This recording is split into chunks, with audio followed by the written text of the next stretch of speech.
Hey guys, അപ്പോൾ കുറേ നാളുകൾക്ക് ശേഷം നമ്മൾ ട്രിവാൻഡ്രത്ത് നിന്ന് നാട്ടിലേക്ക് എത്തിയിരിക്കുകയാണ്. അപ്പം എൻ്റെ വീട്ടിലെത്തിയപ്പോഴാണ് അമ്പലത്തിൽ എന്തോ ചെറിയ ചടങ്ങ് നടക്കുന്ന കാര്യമൊക്കെ ഉണ്ടായിരുന്നത്. അപ്പോൾ അതിൻ്റെ ഭാഗമായിട്ട് അച്ഛൻ്റെ പെങ്ങന്മാരും ഏട്ടന്മാരും അനിയന്മാരും അവരുടെ ഭാര്യമാരും അങ്ങനെ എല്ലാവരും വീട്ടിലെത്തിയിട്ടുണ്ടായിരുന്നു. അങ്ങനെ ഉച്ച കഴിഞ്ഞപ്പോൾ ചടങ്ങുകളെല്ലാം കഴിഞ്ഞ് എല്ലാവരും പോയി. അങ്ങനെ ഞങ്ങളെല്ലാവരും കൂടി ഒന്ന് കിടന്നുറങ്ങി. പിന്നെ എണീറ്റപ്പോൾ വൈകുന്നേരം 5 മണിയൊക്കെ കഴിഞ്ഞായിരുന്നു. അപ്പം ഒന്ന് പുറത്തൊക്കെ ഇറങ്ങി കുറേ ദിവസത്തിന് ശേഷം വന്നുകൊണ്ട് ആ മടിച്ചെടികളും വീടും പരിസരമൊക്കെ ഒന്ന് കണ്ട് ആസ്വദിക്കുകയായിരുന്നു കേട്ടോ. വീടും പരിസരമൊക്കെ വീഡിയോ എടുത്തുകൊണ്ട് നിൽക്കുമ്പോൾ നമ്മളെ ഷാജിത്താത്ത വന്നിട്ട് എനിക്കും മോനിക്കും 2 അട വന്നിട്ടോ.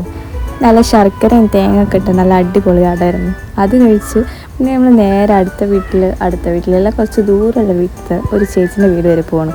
അമ്മേൻ്റെ ബ്ലൗസ് തയ്ക്കാൻ കൊടുത്ത് വാങ്ങിക്കാൻ വേണ്ടി പോകണം. കൂടെ എനിക്കൊരു ടോപ്പും കൂടി അടിക്കാൻ കൊടുക്കാൻ വേണ്ടി പോയത്. അപ്പോൾ പോണ വഴി റിഷാൽ ഈ പോത്തിനെ കാണിച്ചിനെ കുറേ പേടിപ്പിച്ച് അതെല്ലാവരെയും പിന്നാലെ ഓടുന്നു പറഞ്ഞിട്ട്. പിന്നെ ഈ കാണുന്നതാണ് നമ്മളെ വീടിൻ്റെ ബാക്കിലുള്ള ചെറിയ പുഴ കേട്ടോ, കനോലി കനാൽ. അപ്പോൾ ഈ പാലം കയറിയിട്ട് വേണം ഇനി അപ്പുറത്ത് പോകാൻ. എനിക്കാണെങ്കിൽ കുറേ ദിവസമായി ഇതുമ്പോൾ കയറിയിട്ട്, പണ്ടൊക്കെയാണെങ്കിൽ ഓടി നടക്കണ പോലെ ഒന്നും നടക്കുക. ഇപ്പോൾ കുറേ ദിവസത്തിന് ശേഷം കയറിയപ്പോൾ ഭയങ്കര പേടി.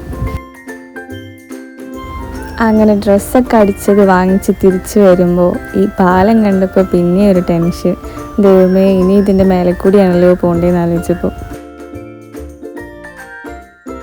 പാലം കയറി ഒരുവിധം വീട്ടിലേക്ക് എത്തിയപ്പോൾ ദേ നിൽക്കണം നിക്കിനെ കണ്ടപ്പോൾ പിന്നെ റിഷാലിന് നിൽക്കാൻ പറ്റണില്ല. കൊടുക്കത്തെ പേടിയാണ് നിൽക്കുന്നത്.